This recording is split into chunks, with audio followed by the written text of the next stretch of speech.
Hello everyone, welcome back to my channel. I'm coming back to you after Vlogmas.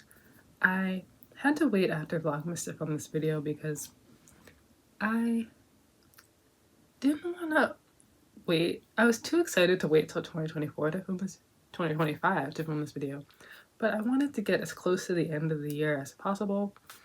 So that's why I'm doing this after Vlogmas. But I just want to hop right into it because there's a bunch of books to talk about. And the first book I'm actually in the middle of right now, which always happens. I always read really good books at the very end of the year. I don't know why, but I'm reading Legendborn right now. I'm in the middle of it, and it's a coming of age story, and it shows how a Black woman is empowered, and she is the main character in a King Arthur Knights of the Round Table kind of reimagining. And she is an outsider in every sense of the word. She is a high schooler who got a merit scholarship to study at a college for this early program. So she's very, because she really wants to get out of the town that she lives in, but she's very gifted, so she really wanted to do this program. And she's feeling on the outskirts of everything. So this book kind of shows how she empowered herself and stood up for herself and put herself in places where Black girls are not usually welcome, and she discovers the powers that she has within herself. So it's a really amazing book, tons of action. It's so fast-paced, I cannot put the book down, so that's a big reason why I want to talk about this book. And it has a great subplot of romance. If you're not a big YA reader, I still recommend that you read it. I'm not a big YA person either, but this is really amazing. So the next book is also not an official book for this list, and it is The Pisces by Melissa Broder. I read this book after I filmed the Best Books of 2023 video last year, so this is the very last book that I read last year. And I loved it so much. I had to talk about it in this video because I never got to talk about it last year because I read it so late in the year. But this was amazing, and I was like kicking myself like, oh, I wish I got the chance to talk about this. Like, I never got the chance to talk about this book. This is probably my favorite book that I read last year. It's one of those books, it's not for everyone, but this is just perfect for me personally. It's hard to describe this book, so the back of the book really helps. Some quotes from the New York Times say that it's a modern day mythology for women on the verge. So it's hilarious and it is heartbreaking. So it's kind of tonally all over the place. It's wacky, it's unique, it's kind of crazy. So yeah, it's not for everyone, but I really love it. This is about Lucy and how she recovers from a really bad breakup and puts her life back on track. And she might even find love on the way. So I don't want to tell you too much about what happens in this book, but I just, for some reason, love reading books about women going through breakups. I don't know why, but it's just, I just love like the self-discovery. And yeah, she's going through a really tough time, but this book is like so funny. It's so funny and weird at the same time. So yeah, I want, don't just go in not knowing anything before you know this book, before you read this book. But this is just my type of book. Like, it's not for everyone, but I just love it so much. And it has a really important sister relationship in it. So if you have a sibling like I do, I think you'll really appreciate that in this book. So the next book I'm going to talk about is House of Earth and Blood by Sarah J Maas. I started this book in 2023 and I finished it halfway through 2024. So yeah, it took me like 6 months around to read it. It's because I don't read one book at a time, I read multiple books at once.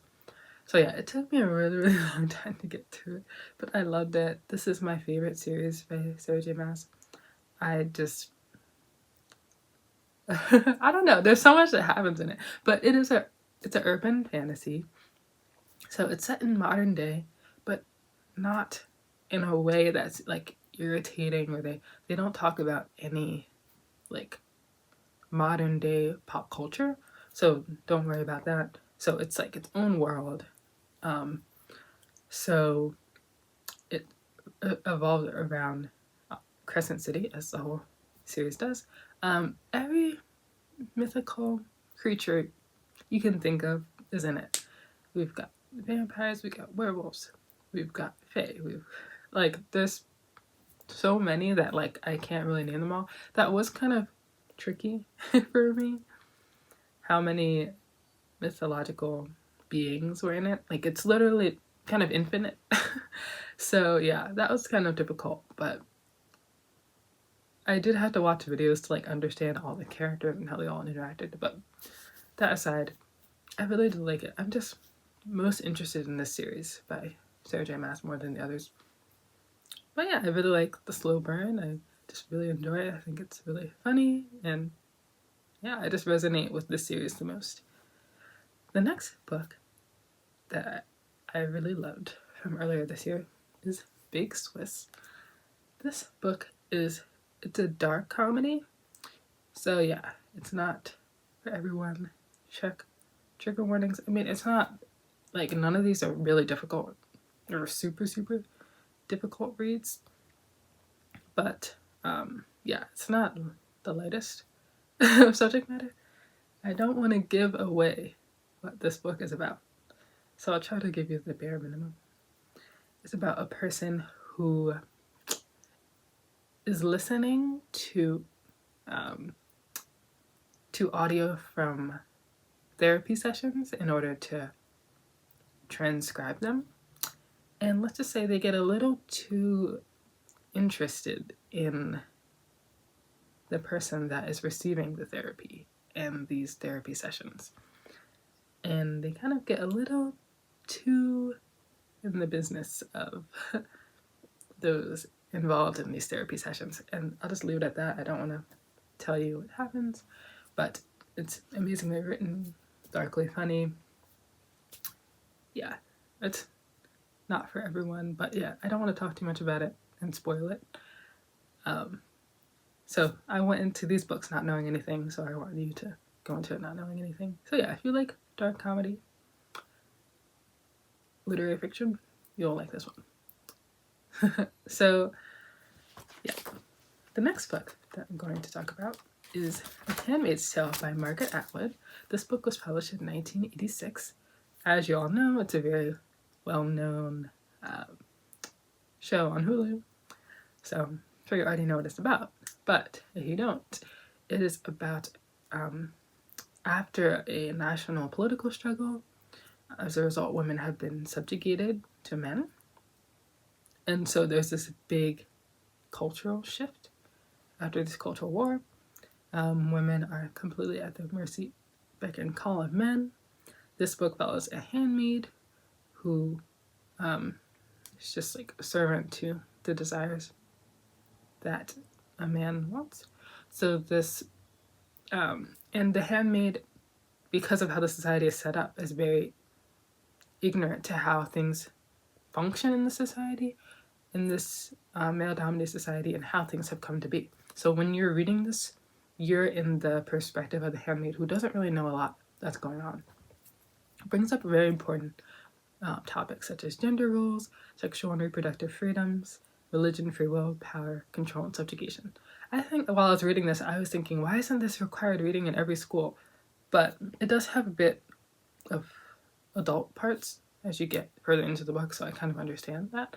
But yeah, I definitely wish I had read this book earlier.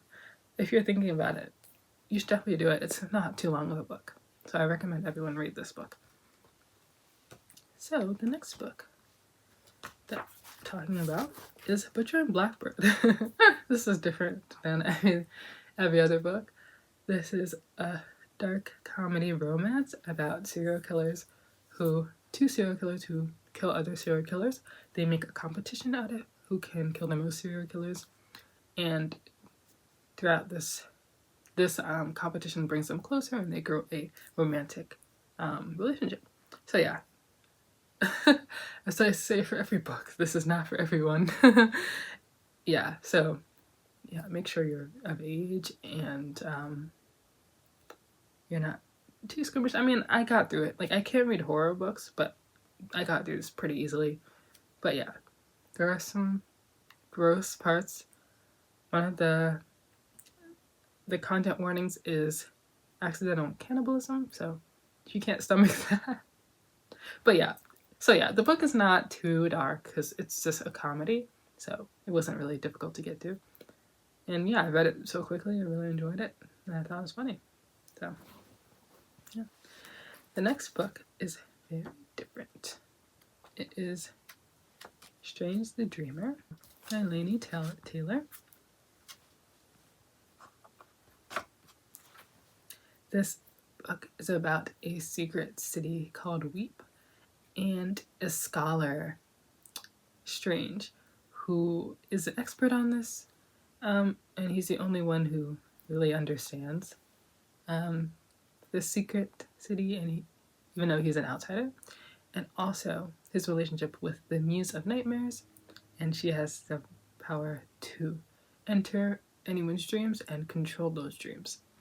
So this is definitely one of the most... Oh, and the Muse of Nightmares, I believe she's a goddess, I believe. I could be wrong. But this is one of the most unique fantasy books I've ever read. Excellently written, the imagery was so beautiful, and I just had to give this book its flowers. So yeah, very like philosophical at times. Just had a beautiful romance going in a fantasy world that's unlike any other. So that's why this was one of the best. So not much left to say. Just extremely well written. The next book is Silver Under Nightfall by Rin Chupeco. I don't read a lot of male authors, but Rin Chupeco is the guy. But now I'm questioning, is he a guy? So anyway, this is about a reaper or a vampire hunter, and about his relationship with a vampire. So the main character's name is Remy, and he has to work. It's a very common fantasy plot. He has to work with the vampires in order to kind of save the place where they're living in from a greater evil. Even though, you know, he's a reaper and he's like raised to hate all vampires, but he is working with them. There's a lot more to it than that. I could explain it better, but all you need to know is that it's amazing. And I'm not a series girl, but I want to keep reading the series. The writing is just so detailed on another level. I was just blown away. This has tons of action, tons of fighting. So yeah, if you're not into tons of like sword fights and like battles and action, then you're probably not gonna like it. A little bit of spice, a little bit of politics, but yeah, I just really love this. I'm excited to read the rest of the series, which is something that I never say. So really think Silver Under Nightfall is really underrated. More people should definitely read it if you're a big action fantasy vampire fan. So the next book is That Time I Got Drunk and Saved a Demon by Kimberly Lemming. She's definitely my favorite new author of this year. I think the first book is the best book because it has like the strongest plot. But this book is about Cinnamon and that time she got drunk and saved a demon. Okay, I'm getting really lazy with explaining these books, but it's an adventure, fantasy, comedy, romance, action. It's like all the genres into one. It's extremely spicy. It's like I said, the common fantasy plot where she has to work with a demon to go on an adventure to save like her village. So very common like fantasy adventure plot. But yeah, the writing is amazing. Like there's no other writer that writes something that's so funny and so spicy in a fantasy setting. So that's why she's like really standing out and my favorite new author of this year. So yeah, this is just fun. I mean, there's a lot of action too, a little bit gory, but you'll be fine. So yeah, just make sure you like spice before you read this book. But I just really loved it. The fun time. I mean, who doesn't love a spicy action adventure fantasy comedy? So the next book is Jade City by Fonda Lee. This is a political fantasy book about a family that uses jade, and they, let's sort of describe it, and that's like the source of their power. Not everyone can wield jade. If people who do not have the ability to wield jade do it, they kind of, it affects their body negatively and they kind of go insane. And it is, or the family is, they lead organized a crime organization. And so the jade is kind of treated as a drug, and they have to figure out how to manage the flow of jade and make sure it doesn't get into the wrong hands.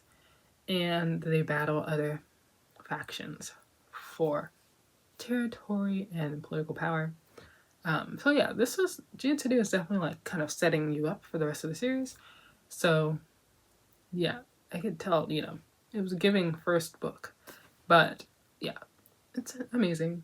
And I don't read series right in a row, so I don't know when I'm gonna finish it, but definitely I'm interested in finishing the series. Excellent writing, and excited to see what Fonda Lee comes out with next. The next book is The Left Hand of Darkness by Ursula K. Le Guin. This book was published in 1969. If you don't know Ursula K. Le Guin, she's the best and most famous sci-fi author of all time. So this book was digestible for me as someone who's not really well versed in sci-fi, and just excellent. If you're interested in sociology, especially, I recommend you this book. If you're interested in gender studies, I recommend this book because people explain this book wrong a lot. It's not about people who don't have gender, it's about people who, a society in which people oscillate in gender. So the gender is constantly changing, not that they don't have a gender. So if you're very interested in studying sexology, sociology, gender studies, that sort of thing, then you'd be very interested in that because the main character kind of has a sociology lens in the way that they analyze this foreign society. So yeah, it's a utopian society because there is not a male gender that is dominating female gender. Because the oscillating gender, there is no power unbalance, so that therefore it's a utopia. So it really questions gender constructs, where they come from. Oh, and back to the utopia. There's no male dominance, and there's also no SA because everyone's gender is constantly oscillating. So there's a lot of diplomacy and politics. So if you're really interested in politics, I highly recommend that. But I think you should give this a shot. If you're not a sci-fi person, I'm not really experienced in sci-fi, but I was able to really get through this. And yeah, you definitely have to be interested in like gender studies, I would say, for you to really appreciate this. But yeah, I definitely recommend. And I learned a lot from it. And it's always great when a book really applies to modern day because there's a politician in this book that's like a lot like Donald Trump. So this book still applies to today. So the next book I'm going to talk about is Funny Story by Emily Henry. This book is about Miles and Daphne, they end up living together after their exes get engaged to each other, therefore breaking up with Miles and Daphne in the process and leaving them like to despair on their own. Daphne is homeless, so that's why she has to live with Miles. She's a librarian, and he works at like a restaurant or bar, I'm kind of forgetting. And through their respective breakups, they kind of lift each other up from the depths of despair, and their relationship really grows and flourishes. I'm not a fan of Emily Henry's other work. It's just not for me.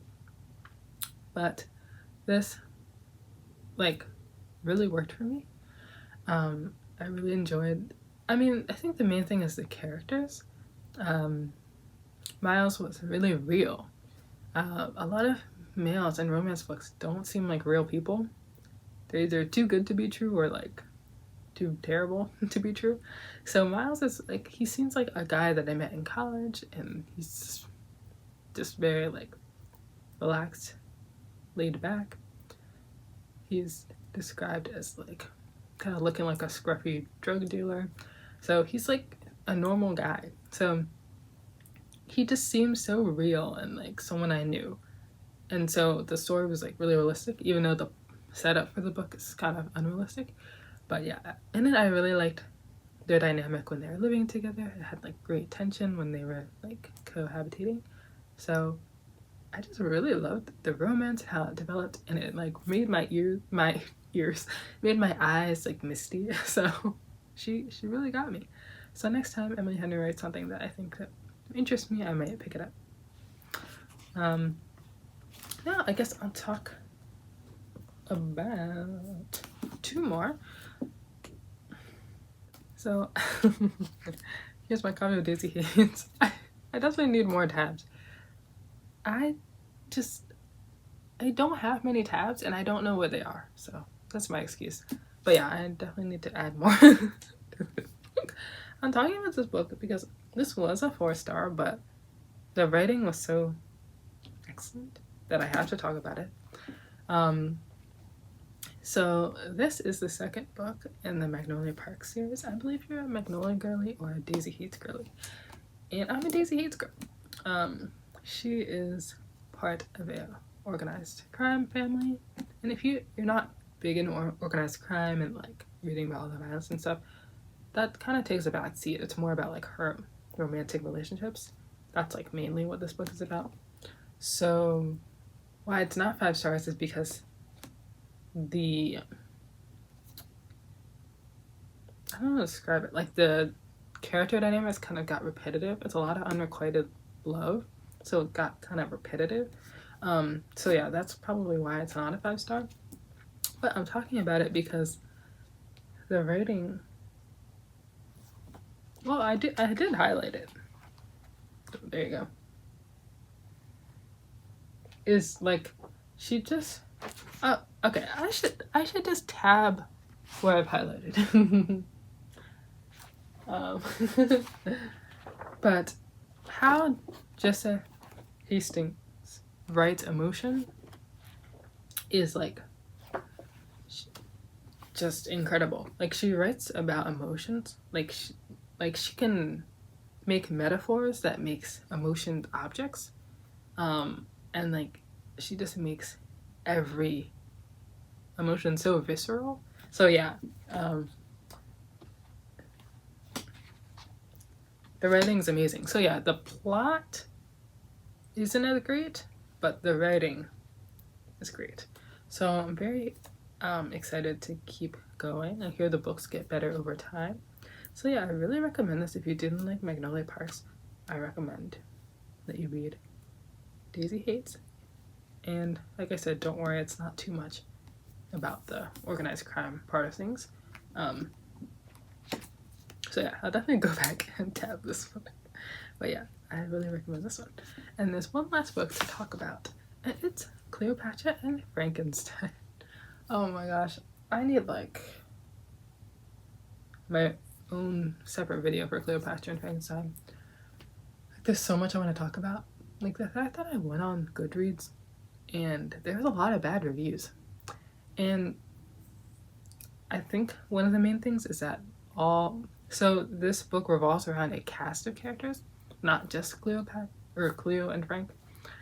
And they're all the characters are kind of bad people, or just very, very unlikable and very selfish.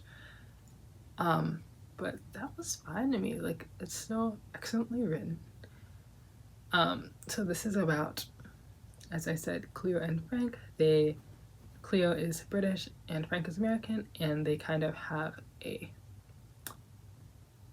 very quick meeting to engagement period.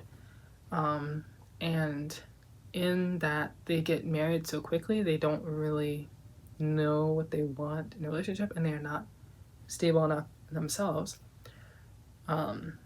to kind of make the best of the marriage and just have the best relationship that they can. So yeah, triggers are depression, suicide, alcoholism, drug addiction. So yeah, it is heavy, but not too heavy, I would say. But yeah, just don't marry someone before you discuss like things like if you want to have kids or not. This has happened in like 3 books I read this year. People well, I don't want to spoil, but another book I mentioned in this list, people got engaged without talking about if they want to have kids or not. Like, I've read this many times in books. Anyway, that's a side note.